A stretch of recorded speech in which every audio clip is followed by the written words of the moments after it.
발언을 신청은 안 했습니다만 옆에서 보니까 어찌됐든 처음에 그 공무를 위해서 했는데 의도하지 않게 들어간 거에 대해서 사과를 하셨다면 뒤에 사과를 요구하는 게 더 명분이 있었다고 생각을 합니다. 정동영 통일부 장관 후보자님 축하드립니다. 아까 두 번째 임명 정치 소명 굉장히 감동적으로 들었는데요. 이것이 대통령 후보까지 지내시고 또 내려가는 것이고 구태여 왜 두 번 하느냐고 볼 수도 있지만 또 아무나 누릴 수 없는 기회인 것 같습니다. 그것이 평생의 소명을 갖고 있다고 하더라도 그 기회가 닿아야 하는 것인데 동시에 부담도 두 번째이기 때문에 부담도 책임도 더 크실 거라고 생각이 듭니다. 그런 점에서 특히 저는 이재명 정부가 이 내란을 극복하고 탄생하고 국민의 압도적 지지를 받는데도 불구하고 맞이하는 대외 환경은 저는 제가 국제정치를 공부한 이후에 이렇게 나쁜 대외 환경을 대한민국이 받을 수 있을 정도냐 할 정도로 우려가 큽니다. 자유주의 국제질서가 그것을 만든 미국에 의해서 사실은 흔들리고 있고요. 남북 관계는 최악입니다. 특히 윤석열 정부 당시에 적대감만 키우고 남북의 평화를 유지할 수 있고 유사 상황에서 이것이 전쟁으로 바뀌지 않게 하는 많은 메커니즘들이 있는데 대표적으로 남북 군사 합의입니다. 이런 것도 다 깨졌고 북한마저도 이제 교전적인 두 국가로 하는 상황에서 과연 이 두 번째 책임을 제대로 수행할까? 저는 정동영 후보자님보다 더 적절한 인물이 없다고 보지만 이렇게 봤을 때는 마냥 낙관적일 수 없다고 생각을 합니다. 그러면 이 부분에 대한 보관이 있으신지 그냥 단순히 해보겠다가 아니라 어떤 묘안을 갖고 계신지를 좀 여기서 조금이라도 밝힐 수 있으신지 한번 말씀해 보시기 바랍니다. 결국 그 대외 정책에 있어서 힘은 내부로부터 나옵니다. 국민적 지지, 강력한 지지를 받으면 대외 관계에 있어서도 대북 정책도 마찬가지라고 생각합니다. 그래서 제가 거듭 보수 정부 때 기치를 세웠던 민족 공동체 통일 방안 그리고 남북 기본 합의서 정신으로 돌아가자.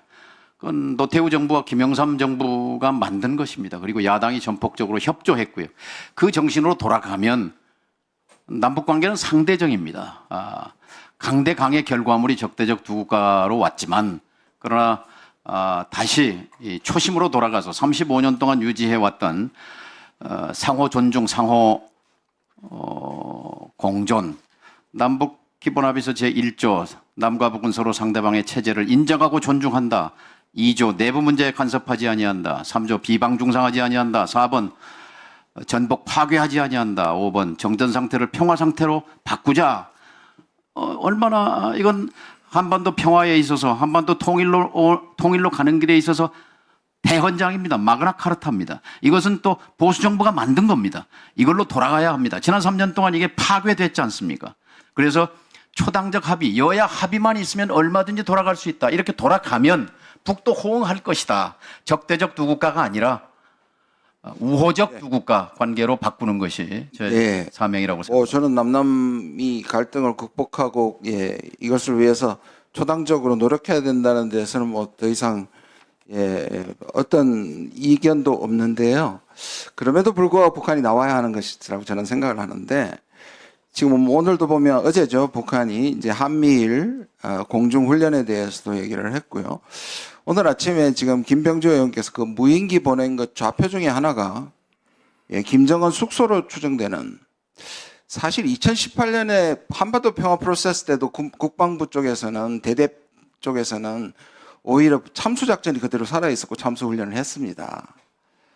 그러면 2019년에 2월에 그 정도로 북한 입장에서입니다. 북한 입장에서 뒤통수를 맞았다고 하는 북한을 끌어낼 수 있는 방안이 당장에도 지금 이런 한미일 이 훈련이라든지 또 지금 한미 연합훈련 또 한미일 연합훈련까지 지금 다 되어 있는데 이런 데 대한 뭔가 없이 과연 나오겠느냐 하는 부분입니다. 이 부분에 대해서 명안이 있습니까? 예를 들자면 구체적으로 말씀드린 것처럼 한미훈련 어떻게 하실 겁니까?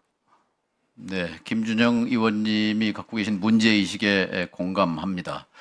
앞으로 NSC 등을 통해서 논의해야 할 사안인데 제가 드리고 싶은 말씀은 2018년 한반도의 봄을 열었던 것이 평창올림픽을 앞두고 2017년 말 당시 문재인 대통령이 3월로 예정된 한미 군사연습을 연기하겠다, 이걸 미국에 제안하겠다 하는 것이 물꼬를 텄던 그것은 중요한 함의를 갖는다고 생각합니다. 정부 내에서 논의할 필요가 있다고 봅니다. 저는 이거는 전혀 비꼬기 위해서 말씀드리는 게 아니라 실제로 북한 입장에서 보시면요.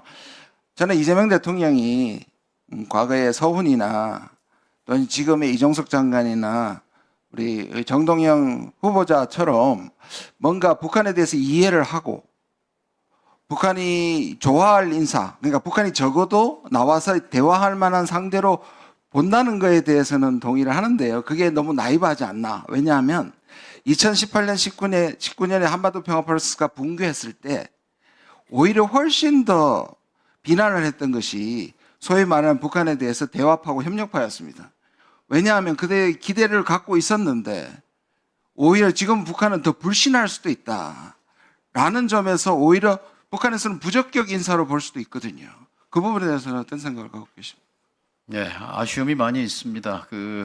2019년 하노이 불발 이후에 기회가 있었습니다. 뭐냐면 2019년 6월 30일 판문점에서 남북 정상과 트럼프 대통령이 만났지 않습니까? 그때 트럼프 대통령 입으로 직접 미군의 군 통수권자인 트럼프 대통령이 김정은 위원장에게 말했습니다. 두 번째 약속입니다. 싱가포르에 이어서.